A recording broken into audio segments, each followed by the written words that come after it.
Puji Tuhan, selamat pagi buat kita semuanya. Puji Tuhan, haleluya, amin. Shalom, selamat kita beribadah kepada Tuhan bersama-sama kita hari ini. Dimanapun saudara, Bapak, Ibu, saudara semuanya berada, mari kita sama-sama datang kepada Tuhan.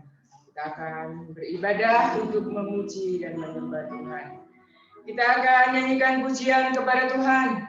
Yesus kami puja, kami sembah sebagai Raja. Haleluya. Terima kasih Tuhan. Terima kasih Yesus. Haleluya. Haleluya. Haleluya.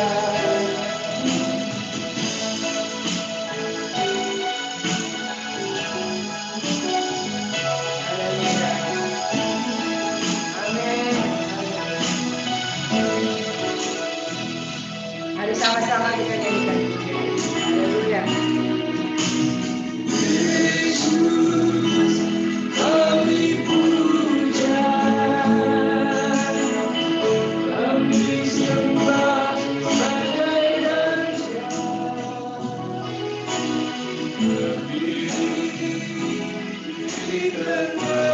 sebagai Raja.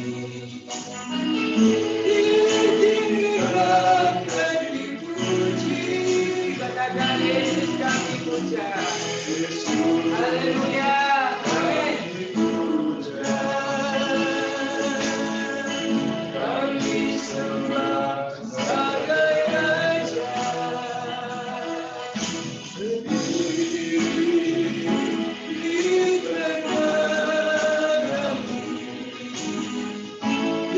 Ditinggikan dan dipuji, sembah dan puji.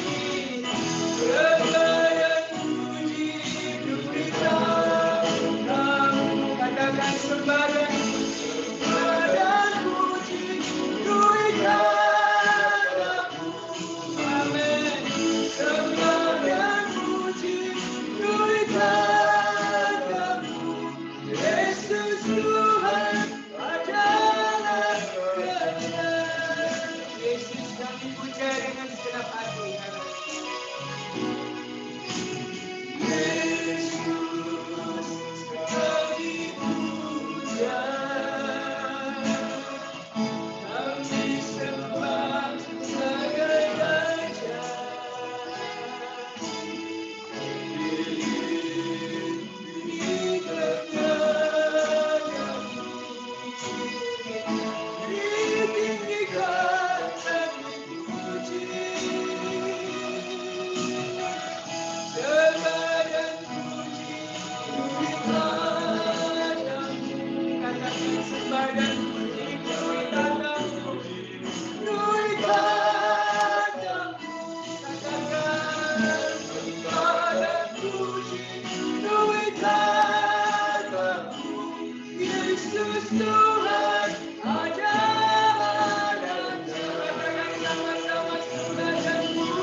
dan kami agungkan. Engkau yang layak kami percaya sebagai Tuhan dan Juru Selamat kami. Kami seluruh umat anak-anak Tuhan yang percaya kepadamu, datang kepada Engkau untuk memuji dan menyembah Engkau. Hadirlah Engkau dalam ibadah online kami hari ini ya Bapa. Engkau memberkati seluruh jemaat dimanapun berada. Berkati kami semua dan urapi kami semuanya ya Bapa. Dalam nama Tuhan Yesus Kristus kami berdoa. Haleluya. Amin. Puji Tuhan. Bersyukur kepada Tuhan, hari ini kita masih diberikan kemurahan kehidupan untuk boleh kita menikmati segala kebaikan Tuhan. Yesus adalah satu-satunya penolong dalam hidup kita. Serahlah dan percayalah Tuhan akan menolong kita. Haleluya. Amin.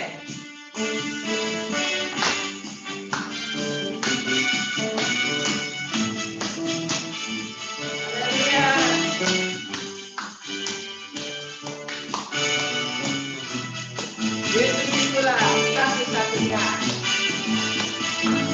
Yesus itulah satu-satunya penolongku yang sungguh. Dia berjanji akan kembali angkat kita semua. Haleluya, puji Tuhan, upahmu besar di surga.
Teruslah mengiring Tuhan, percaya Tuhan, dan lakukan yang terbaik untuk Tuhan dan untuk banyak orang, maka upah kita besar di surga menanti kita semuanya. Puji Tuhan. Bukan dengan kekuatanku, ku dapat jalani hidupku. Kita nyanyikan pujian ini, kita mau menyambut firman. Haleluya. Haleluya.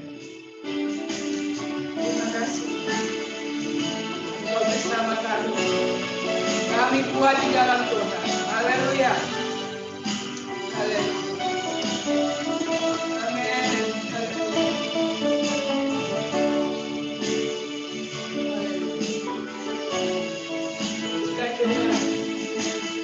Bukan dengan kekuatan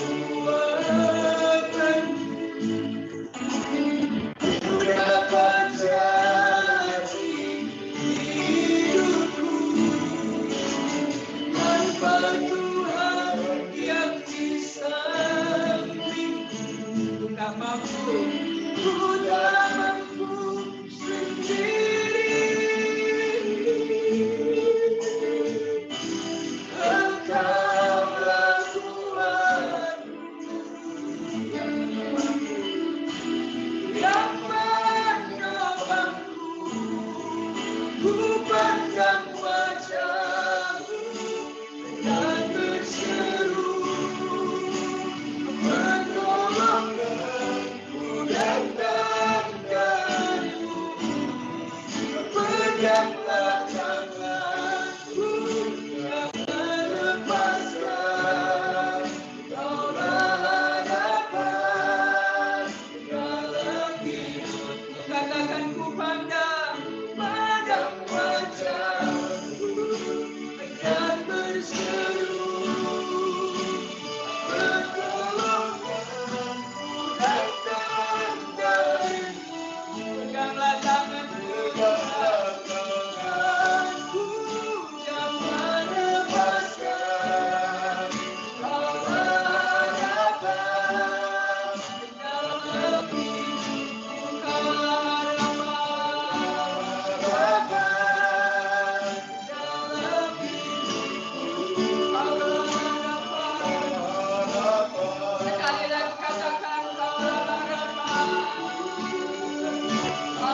kekuatan kami, Engkaulah pertolongan kami, Engkaulah Tuhan dan Juru Selamat kami. Kami percaya kepadamu dan kami mau melakukan firman dalam hidup kami. Kuatkan kami, Roh Kudus, mampukan kami Tuhan, supaya kami sanggup untuk mengikuti jalan-jalan-Mu di tengah-tengah dunia yang penuh dengan kesulitan kesukaran ini. Allah bersama dengan kami, Allah menyertai kami. Ampuni dosa kami, ampuni salah kami ya Bapa. Urapi hamba-Mu, urapi kami semua yang akan mendengar firman-Mu. Berkat Allah turun atas kami semuanya dalam nama Yesus Kristus. Haleluya. Amin. Puji Tuhan.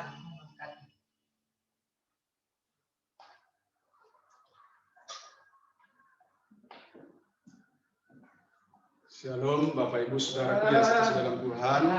Salam sejahtera bagi kita semua. Kita akan mengakhiri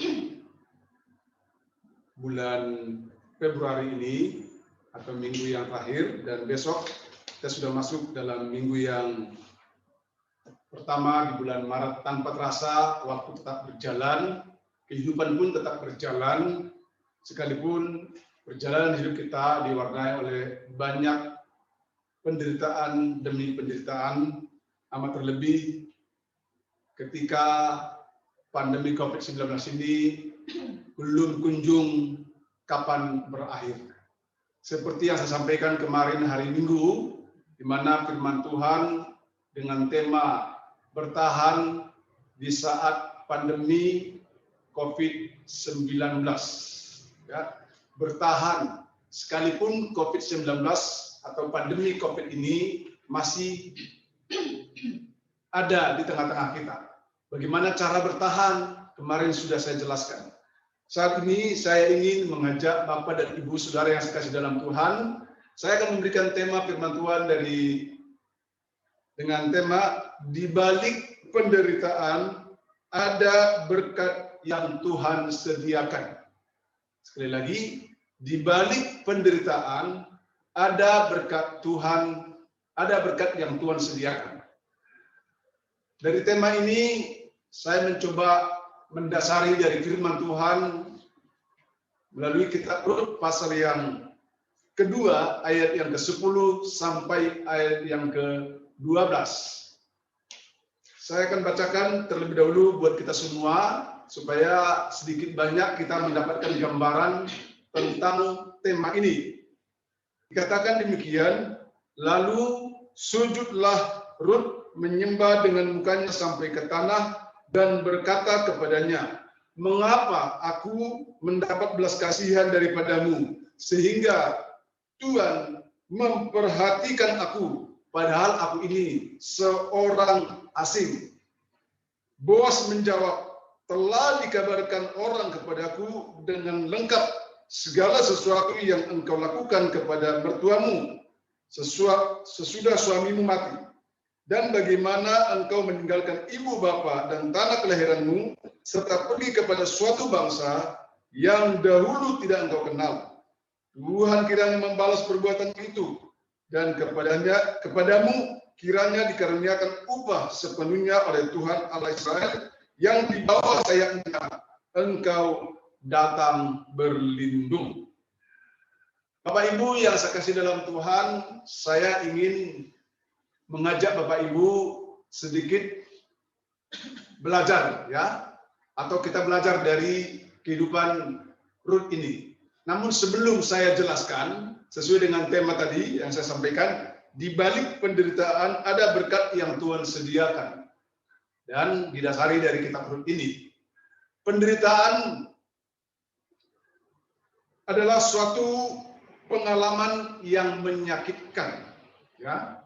Penderitaan adalah suatu pengalaman yang menyakitkan, menyedihkan, dialami oleh banyak manusia. Mungkin saya dan saudara pernah mengalami yang namanya penderitaan. Penyebabnya macam-macam, bisa karena faktor bencana alam, bisa juga karena sakit penyakit, bisa juga karena kehilangan harta benda atau kehilangan orang yang kita cintai. Bisa juga karena kejahatan orang lain terhadap kita sehingga kita tertekan dan kita menderita. Ada orang memahami penderitaan itu dengan arti yang sempit, sehingga penderitaan dipandang suatu ancaman yang membahayakan dan membuat dia kehilangan tujuan hidup dan tanpa pengharapan. Dan orang seperti ini, orang yang sempit memahami tentang penderitaan, adalah orang yang berpotensi mengambil jalan pintas. Tetapi orang yang memahami penderitaan itu dari sisi positif, maka penderitaan itu akan dijadikan menjadi kekuatan yang mendorong dia bangkit dari kehidupan. Dia tidak menyerah. Dia tetap lakukan sesuatu yang dapat membuat hidupnya lebih baik di masa yang akan datang. Karena kita tahu bersama, jikalau saya dan saudara sebagai pribadi yang sudah percaya kepada Tuhan, tentu tidak akan pernah luput dari penderitaan, pernah mengalaminya. Karena itu, mari kita belajar dari kehidupan seorang wanita yang mungkin namanya tidak terlalu banyak disebut, tetapi namanya ini benar-benar menjadi nama yang menginspirasi, ya, pribadi yang menginspirasi bagaimana dia menghadapi sebuah penderitaan yang luar biasa. Wanita dan pria, katanya orang, lebih tangguh wanita menghadapi penderitaan daripada pria. Lebih tangguh. Sebenarnya bisa dibuktikan, ya, bisa dibuktikan dengan banyak hal. Tetapi ya, kalau saya boleh katakan, pria ataupun wanita ketika menghadapi penderitaan memang caranya berbeda-beda. Cuma dua hal yang saya tegaskan tadi. Kalau dipahami suatu dengan cara yang negatif, arti yang sempit, ya penderitaan itu dianggap itu adalah ancaman yang membahayakan, bahkan berpotensi membuat dia kehilangan pengharapan dan putus asa. Akhirnya membuat dia juga bisa mengambil jalan pintas. Yang kedua, dipahami dengan baik bahwa di balik penderitaan ada sesuatu yang akan dia peroleh jikalau ketika dia menghadapi penderitaan itu disikapi dengan positif. Belajar dari kita. Dalam hal ini, seorang wanita berasal dari Moab. Ya, seorang wanita berasal dari Moab. Moab ini adalah sebuah bangsa yang asal usulnya, kalau saya boleh katakan, yang nenek moyangnya itu adalah Lot, di mana bangsa Moab ini asal usulnya dari hubungan yang tidak semestinya, yaitu Lot ketika bersama dengan istrinya tinggal di daerah Sodom dan Gomora, kejahatannya luar biasa, akhirnya dimusnahkan oleh Tuhan. Tapi sebelum dimusnahkan, Lot sempat diselamatkan. Lot, istri dan anaknya diselamatkan. Tetapi ketika Lot dan istrinya sudah pergi dari Sodom dan Gomora dengan pesan firman Tuhan, jangan menoleh ke belakang, ternyata istri Lot menoleh ke belakang dan akhirnya menjadi patung. Ya. Dan Lot bersama dengan dua putrinya pergi bersembunyi ke suatu tempat. Dan kemudian di dalam persembunyian itu kedua anaknya berpikir, saya sudah dewasa, saya sudah cukup umur untuk menikah. Kalau kondisi seperti ini, dengan siapa saya menikah? Akhirnya mereka punya inisiatif dan memberikan anggur kepada bapaknya sendiri. Mereka sepakat kakak beradik sepakat memberikan anggur kepada bapaknya sendiri supaya bapaknya tidur, dan pada waktu itulah anak yang pertama tidur bersama bapaknya. Besoknya anak yang kedua tidur dengan bapaknya. Lahirlah anak dari hubungan bapak dan anak. Dan inilah asal-usul daripada Moab. Dilihat dari asal-usul ini benar-benar memang mengerikan. Dan Rut berasal dari bangsa itu. Dan suatu saat Rut ini bertemu dengan keluarga Elimelek, dengan istrinya Naomi dan anaknya Mahlon dan Kilion. Ya, Mahlon dan Kilion. Di situ ada sedikit keliruan ya. Mahlon dan Kilion. Kilion. Ya, Kilion ya, Mahlon dan Kilion. Saudara yang saya kasih dalam Tuhan, ketika Elimelek ini, ketika mereka berada di Bethlehem terjadi paceklik, bencana kelaparan, sehingga Elimelek bersama dengan keluarganya hijrah ke Moab dan akhirnya menetap di sana. Belum berapa lama Elimelek meninggal. Kemudian Rut bersama dengan anaknya masih menetap di sana. Setelah anaknya dewasa, akhirnya Naomi mengambil perempuan Moab, yaitu Orpa dan juga Rut, dan dinikahkan dengan kedua anaknya, Mahlon dan Kilion. Kalau urutannya, Mahlon dengan Orpa, Kilion dengan Rut. Dari pernikahan Rut dan suaminya tidak ada seorang anak yang dilahirkan. Tetapi dalam perjalanan hidup, suaminya atau kedua anak daripada Naomi meninggal. Dan setelah itu, keadaan semakin tidak menentu. Naomi pun sudah tidak tahu lagi berbuat apa-apa, kecuali dia berniat pulang kembali ke tanah kelahirannya, ke asal-usulnya, dan mengajak kedua menantunya. Tetapi ketika mereka sedang berjalan, di tengah jalan, Naomi memberikan pilihan kepada kedua menantunya supaya kedua menantunya pergi kepada orang tuanya dengan berbagai alasan. Orpa akhirnya pergi kepada orang tuanya dan Rut tetap bersikeras ikut dengan mertuanya. Sikap keras yang dimiliki oleh Rut ini adalah sikap yang baik.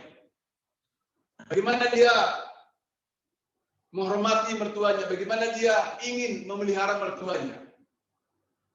Bapak Ibu yang saya kasih dalam Tuhan, ada 3 kategori penderitaan yang saya coba simpulkan dari pengalaman Rut ini. Kategori yang pertama atau penderitaan yang pertama, setelah dia menikah, Rut akhirnya kehilangan suami. Rut akhirnya kehilangan suami. Secara otomatis, itu adalah sebuah penderitaan. Bayangkan, Bapak Ibu yang saya kasih dalam Tuhan, kalau saya dan saudara memiliki orang yang kita cintai, dan dia pergi untuk selamanya, bukan sesuatu yang mudah menerima realita hidup. Bukan sesuatu yang mudah menerima kenyataan seperti itu. Tetapi, itulah yang terjadi kepada Rut. Ada orang ketika kehilangan suaminya, cepat-cepat menikah. Tapi ada juga orang bertahan tidak menikah untuk seterusnya. Tapi Rut, apa yang dilakukan? Belum terpikir olehnya untuk menikah. Dia hanya ingin bagaimana supaya hidupnya tetap berjalan terus, dan juga dia memiliki tanggungan yang besar.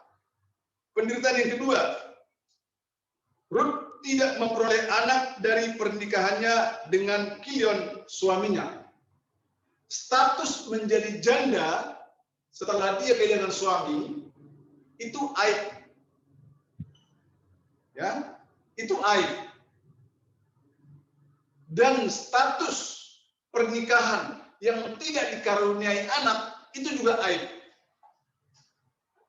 Lengkaplah penderitaannya. Karena dianggap orang yang sudah menikah dan tidak punya anak, dianggap aib. Kenapa? Karena yang dipahami oleh mereka adalah mandul. Kalau mandul, seorang perempuan mandul itu dipahami sebagai orang yang dikutuk oleh Tuhan. Makanya dikatakan aib. Baru penderitaan yang ketiga, Rut memikul tanggung jawab memelihara, merawat Naomi mertuanya. Keadaan Rut sangat berat, tapi dia tidak mengabaikan kewajiban, ya, sebagai seorang menantu untuk merawat mertuanya dengan baik.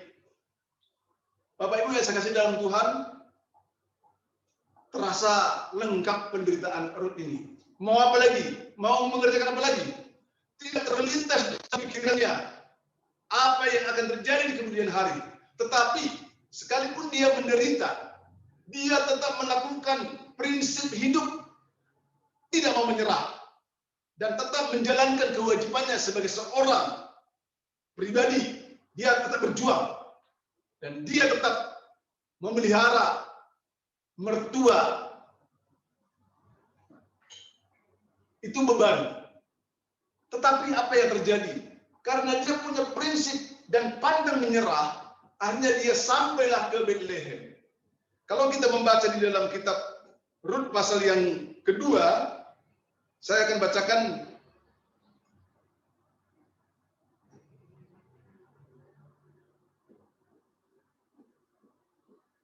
ayat yang ketiga. Rut pasal yang kedua, ayat yang ketiga. Saya akan coba baca dari kitab ini. Dikatakan demikian.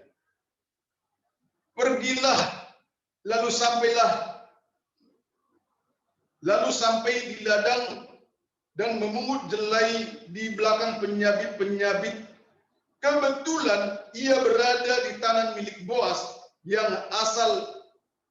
berasal dari kaum Elimelek. Ada kata-kata kebetulan di sana. Artinya ketika mereka sudah sampai ke Bethlehem dan Rut tetap menjalankan tugasnya, tetap memperjuangkan kehidupannya bagaimana supaya makan, dia pergi ke satu lokasi di mana di lokasi itu sedang memanen, dan Rut ada di sana memungut jelai sisa-sisa dari panenan itu. Alkitab mengatakan kebetulan Rut ada di sawah atau di ladang dari Boas. Pertanyaannya, apakah ini kebetulan bagi Rut? Saya katakan tidak. Di dalam Tuhan tidak ada yang kebetulan, tetapi ada sebuah rangkaian rancangan Tuhan terhadap Rut. Dan Rut, sekalipun dia tidak tahu dan tidak pernah mengatur saya akan bekerja dengan tempat Pak Boas, tidak ada terlintas dalam pikirannya. Tetapi dia ada di sana. Tapi Tuhan menggiring dia ke sana.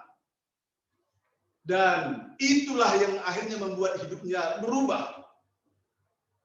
Bertemu dengan Boas, di mana Boas ini masih kerabat dengan Elimelek, dan Boas ini adalah tuan tanah, petani yang sukses dan sangat dihormati di daerah itu.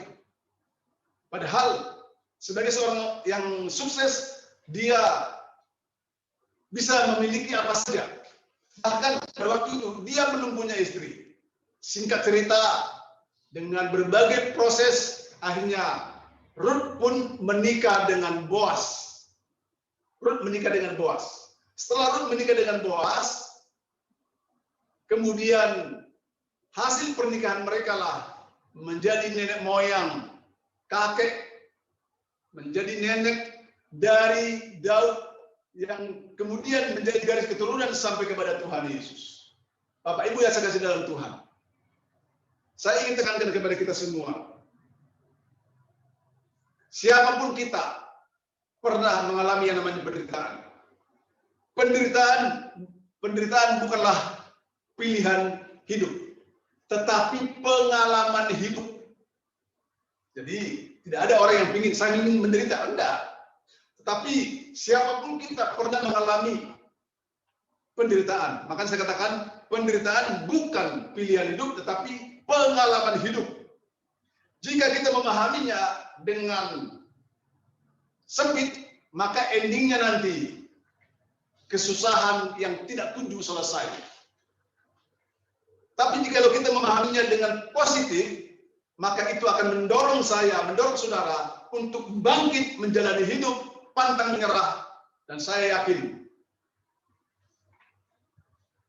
kewajiban kita sebagai anak Tuhan tetap berjalan. Kewajiban kita sebagai umat Tuhan tetap kita jalankan.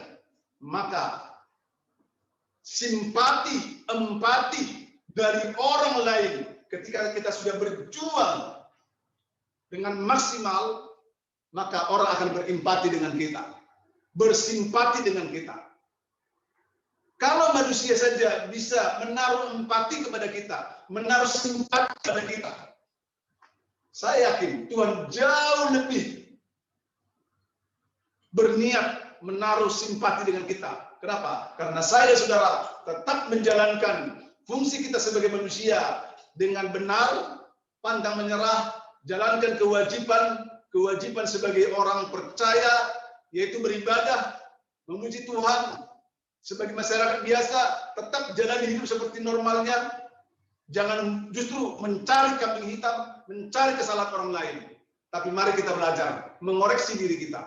Penderitaan itu bisa saja datang kepada siapa saja. Tetapi alangkah lebih baiknya, mari kita evaluasi diri. Apakah penderitaan ini, saya punya kontribusi sehingga ada penderitaan ini. Tapi ingat, kesadaran ini mendorong saya dan saudara memperbaiki. Kalau kita mungkin salah, kita perbaiki. Tapi ingat, kalau kita tidak mengakui kesalahan, maka berpotensi kita tidak mau keluar dari penderitaan.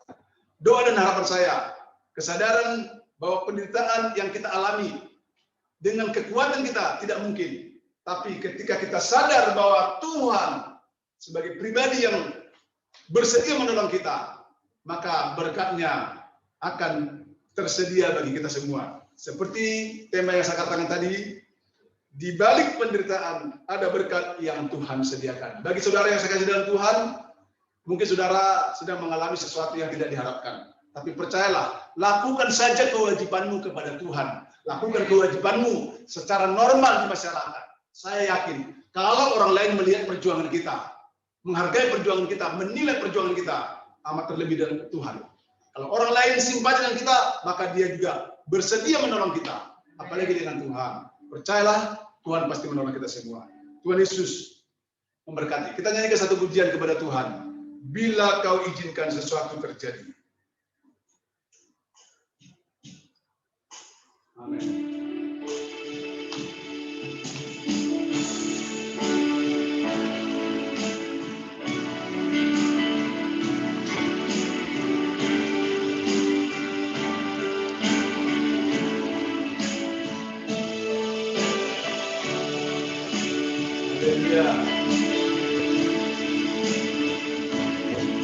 Kau izinkan sesuatu terjadi. Ku percaya semua untuk kebaikanmu. Bila nanti telah tiba waktu, ku percaya kuasa-Mu memberikan waktu Tuhan, waktu Tuhan.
kami sudah mendengarkan firman Allah secara lengkap, sederhana, yang memberikan kepada kami pemahaman yang benar tentang bagaimana kami menyikapi sebuah penderitaan.